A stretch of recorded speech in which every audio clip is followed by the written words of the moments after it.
I don't remember when I first realized that Aaron was the favorite. Maybe it was when I was 5, and he got a brand new bike for his birthday while I got a hand-me-down that was still covered in his old stickers. Maybe it was when I was 8, and my parents let him stay out past dark with his friends, but I had to be inside before the streetlights came on. Or maybe it was the day he shoved me so hard I skinned both my knees on the pavement, and Mom just sighed and told me to stop being so sensitive. Looking back, I think it was always obvious. I just didn't want to see it.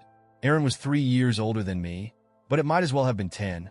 By the time I was old enough to realize how the world worked, he had already carved out his place in our family as the one who mattered. He was the kid who got straight A's without trying, the kid who was naturally good at every sport he touched. When he was in Little League, my dad took off work early to watch his games, shouting from the sidelines like his son was about to be drafted into the MLB. When I tried out for soccer, Dad showed up once, saw me trip over the ball, and never came again. "Not everyone's an athlete," he had said later, giving me a pitying pat on the back. "Maybe you'll find something else you're good at." I did. I like books. I like drawing. I like being quiet, which was something Aaron never was. While he was out making friends and playing football in the yard, I was in my room, teaching myself how to sketch cartoons from the Sunday newspaper. I won a countywide art competition in the 6th grade. My parents hung the certificate on the fridge for about a week before it got replaced with one of Aaron's wrestling trophies. I learned young that if I wanted attention, I'd have to fight for it. And if there was one thing I knew for sure, it was that in a fight between me and Aaron, I was never going to win.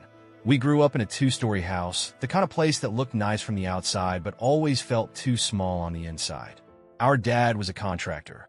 He built houses for a living but never seemed to have the energy to fix up our own.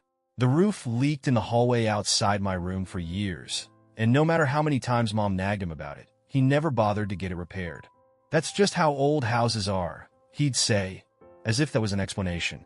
Aaron's room was the biggest one upstairs, even though I was the one who spent more time at home.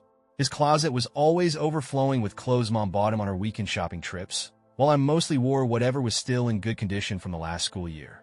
At dinner, conversations revolved around Aaron, his grades, his practices, the new girl who had been flirting with him in English class. When I tried to talk about my day, my words would usually get swallowed up by one of Dad's stories about back when I played football in high school, or Mom asking Aaron if he had decided which college he wanted to go to yet. He was always the center of gravity in the house. Everything revolved around him, and I was just one of the smaller planets in orbit, barely noticed. I told myself it didn't bother me. Most of the time, it didn't. But sometimes, on the nights when I sat alone at the dinner table because Aaron had dragged our parents out to one of his games and left me to fend for myself, I'd wonder what it would feel like to be the favorite. Just once. There are a few memories that stick out in my mind, frozen in time like a photograph. The day my mom forgot to pick me up from school because she was busy helping Aaron get ready for his homecoming dance. The time I spent a whole afternoon baking a cake for Dad's birthday, only for him to joke that men don't eat cake before digging into the apple pie Aaron had brought home from his part-time job. But the moment I knew, the moment it stopped being an unspoken reality and turned into something undeniable, was the summer after my sophomore year of high school. Aaron had just graduated, and my parents threw him a huge party in the backyard. They invited all his friends, catered food from his favorite restaurant, and even surprised him with a used car as a graduation gift. I still remember the way he laughed when Dad handed him the keys, the way Mom wiped away happy tears as if he had just won the Nobel Prize. "You deserve this," she told him, cupping his face in her hands. "You've worked so hard." I was standing off to the side, holding the plastic cup of lemonade that I'd been drinking for the past half hour just to have something to do with my hands. Aaron caught my eye, grinned, and twirled the keys around his finger like a prize.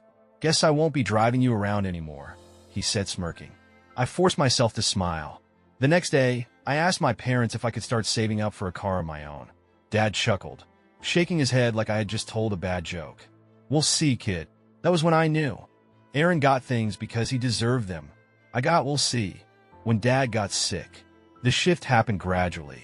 At first, it was just small things. Dad getting winded faster when he mowed the lawn, taking more breaks when we went on our annual fishing trips. Then came the headaches, the slurred words, the moments of confusion where he would forget what day it was. By the time we finally convinced him to go to the doctor, the damage had already been done. A stroke. He recovered, but he wasn't the same. His speech was slower, his patience thinner. He stopped going to work, leaving the family business in limbo. The house, already falling apart at the edges, started to deteriorate faster. Aaron was in college by then, so most of the responsibility fell on Mom and me. She took care of Dad's appointments, and I picked up an after-school job to help with groceries. Aaron came home on weekends sometimes, but he mostly acted like it was an inconvenience. "Dad's fine," he'd say when I asked why he never called. "Mom's handling it." The truth was, Aaron had never handled anything. I started to realize that the golden child routine only worked as long as there was someone else doing the actual heavy lifting. A year after Dad's stroke, Mom was diagnosed with breast cancer. I barely had time to process it before we were thrown into the chaos of treatments, hospital visits, and bills stacking up faster than we could pay them. Aaron showed up more often then, but only to play the role of the dutiful son when Mom was watching. "She's proud of me," he told me one night while we sat in the hospital cafeteria. "She says she knows I'll take care of things when she's gone." I stared at him, spoon frozen halfway to my mouth. "What about me?" I asked. Aaron scoffed. "What about you?" I didn't say anything. I didn't have to. I already knew how this story was going to end. When Mom died, I thought I knew what grief was. I'd already lost Dad in so many ways after his stroke. The man who once spent weekends building things in the garage, who used to lecture me about being tough when I cried over scraped knees, had become a shadow of himself. The last year of his life was spent in silence, watching the world from the worn-down recliner in the living room. By the time he passed, it felt like I had been mourning him for years. But losing Mom was different. She was the only one who ever tried to bridge the gap between me and Aaron, the only person in that house who asked me about my day and actually listened to the answer. And suddenly, she was gone too, leaving behind a house full of ghosts and a funeral that felt more like a social event than a real goodbye. Aaron handled the funeral arrangements. Or, more accurately, he made it clear that he was the one in charge while I signed whatever forms he put in front of me. "She wants something simple," he told me the day before the service, flipping through a folder of options from the funeral home. "No need to go overboard." I nodded. It wasn't like I had much say in it. Nothing ever belonged to me in that family, not even my own grief.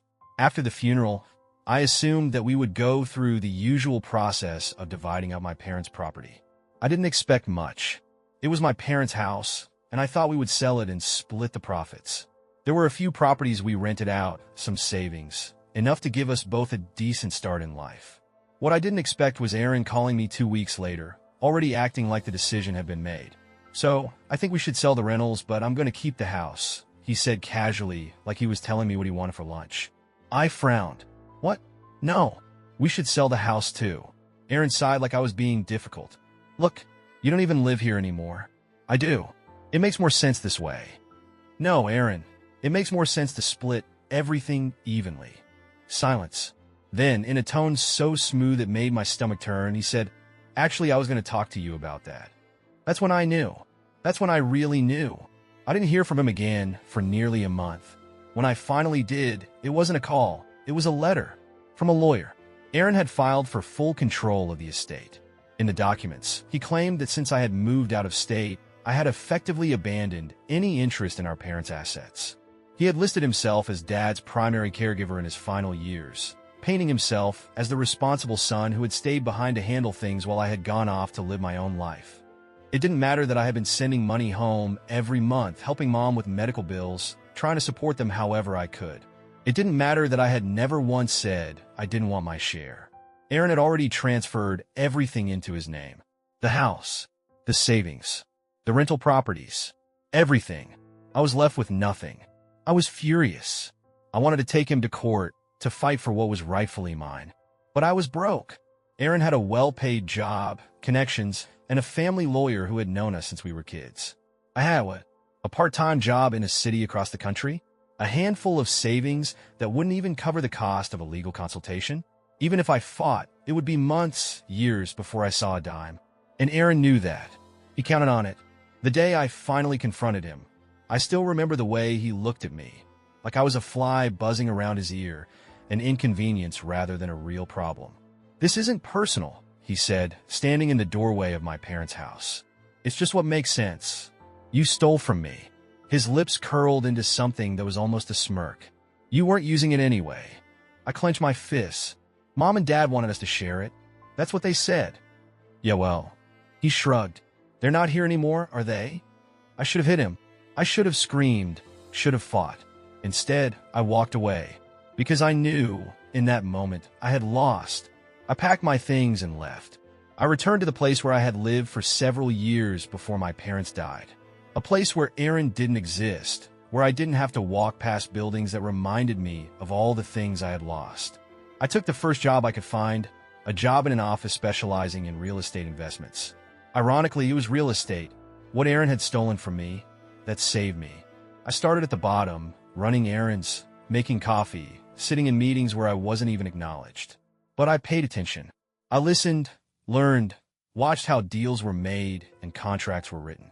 I spent nights studying real estate law, determined to never be blindsided like that again. Slowly, I climbed my way up, first a promotion, then another.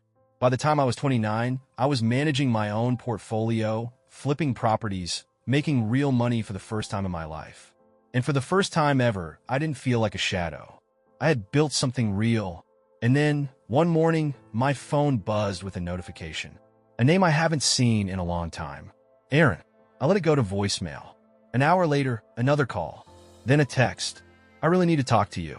It's serious. Call me back. I didn't.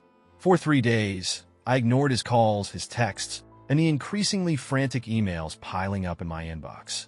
I wanted him to feel every second of uncertainty, every drop of sweat forming on the back of his neck as he wondered if I would even acknowledge his existence. Then he wrote again. Hey, I know we haven't spoken in a long time, but I need your help. It's really bad. I wouldn't be reaching out if I had any other choice. Please call me as soon as you can. I stared at the screen, my fingers hovering over the keyboard. For years, I had dreamed of this moment, of him needing me. I clicked reply. Me? What kind of help? His response came almost immediately. I made some bad investments. A couple of deals went south. I waited for him to continue, but he didn't. He was dancing around the truth, which meant it was worse than he was letting on. Me? How bad? After a pause, he wrote, I'm bankrupt. That word hit like a hammer. Aaron, the golden child, the one who stole everything and built his perfect life, was ruined. He kept explaining in vague terms. My mind was already piecing together the story. He had taken over Dad's contracting business after our parents died, riding the reputation Dad had built for decades. At first, things were good. The business thrived, Aaron made all the right connections, and he was living well. But somewhere along the way, he had gotten greedy. It wasn't just one bad deal. It was years of overextending himself, chasing bigger contracts, cutting corners, and using whatever cash flow he had to cover up the cracks forming underneath him. Eventually, the cracks turned into sinkholes. Then, the lawsuit started. Clients demanding refunds, vendors going unpaid, employees quitting when the checks stopped clearing. Now, it had all collapsed. I'm losing my business, he admitted. I had to sell most of my property last month to pay off my debts. It wasn't enough. I remembered standing outside that same house years ago, the one he stole from me, while he told me I wasn't getting a cent of what our parents left behind. I need a loan, he quickly wrote. Someone to keep me afloat while I sort things out. You're doing well, right? I heard. He added at the end. I just need a chance to get back on my feet. That was what he wanted. Money. Not legal help, not advice, just cash to bail himself out of a mess he created. I wanted to block him, but something stopped me. Maybe it was the fact that he had never once asked me for anything before. Aaron never asked, he took. But now, he was on the other side of it, completely at my mercy. I'll think about it, I wrote. I sat in my office for a long time after that, staring out the window, letting the weight of it all settle. Aaron reached out to me because there was no one else. Not his business partners, not his so-called friends, not the bank willing to give him another loan. He had burned every bridge he had built, and now, standing on the edge of ruin, he turned to the one person he had never helped, not once. Me. And then I started planning. I sat in my office for a long time after hanging up, staring at my phone, letting the weight of it all settle. Aaron had called me because he had no one else. Not his business partners, not his so-called friends, not a bank willing to give him another loan. He had burned every bridge he had built, and now, when he was standing at the edge of ruin, he had turned to the one person he had never once helped me. I thought back to the day he took the company, standing in our father's old office, wearing that smug grin as he told me there wasn't enough for both of us. I remembered the way he had made it sound so reasonable, as if leaving me with nothing was just a logical conclusion. Now he was the one with nothing, and he wanted my help. The thought should have been satisfying, but I wasn't interested in a quick dose of revenge. If I was going to help Aaron, it wouldn't be a handout. It would be on my terms, and it would cost him everything he had left. I made the call late in the evening, waiting just long enough to make sure he had spent another sleepless night worrying. He answered on the first ring. I didn't waste time with pleasantries. "I'll help you," I said, "but it's not going to be free." His breath hitched slightly on the other end. He had expected this. "You're done running the company," I said. "It's mine now." Silence. The weight of the words hung in the air between us. The company wasn't just a business. It was our father's legacy. It was the thing Aaron had taken for himself when he had the power to do so, shutting me out of it completely. Finally, he exhaled a slow, heavy breath that I could hear through the phone. "That's what you want." "That's what I'm taking," I corrected. I could picture him in his office, or what was left of it, jaw clenched, pride warring with desperation. He could fight me on this, but we both knew what would happen if he did. The business would collapse, and with it, any last chance he had of recovering. He wasn't just giving up a job. He was giving up his identity. Another pause. Then, finally, his voice lower now. "And if I agree, then you'll work for me," I said. "You'll stay on, but you won't be in charge. You'll answer to me." A sharp inhale. I imagined his hands tightening into fists, the way they always did when he was backed into a corner. "And the house," I added. "You'll sign that over, too." This time, the silence stretched long. I knew what I was asking. This house was more than just the place where we grew up. It was one of the last things Aaron hadn't sold, a piece of our parents' life that he was holding on to. He could have gotten rid of it months ago to pay off some of his debts, but he didn't. Maybe because he still thought he could turn things around, or maybe because letting go of the house meant admitting defeat. But there was no escaping it now. I knew he still had an apartment left, so he definitely wouldn't have to worry about where to live. Aaron didn't respond right away. I imagined him sitting there, head in his hands, realizing just how completely the power had shifted between us. I didn't celebrate when I hung up. There was no rush of triumph, no moment of vindication. There was just a quiet sense of finality. The company, the house, what Aaron stole from me years ago is mine now.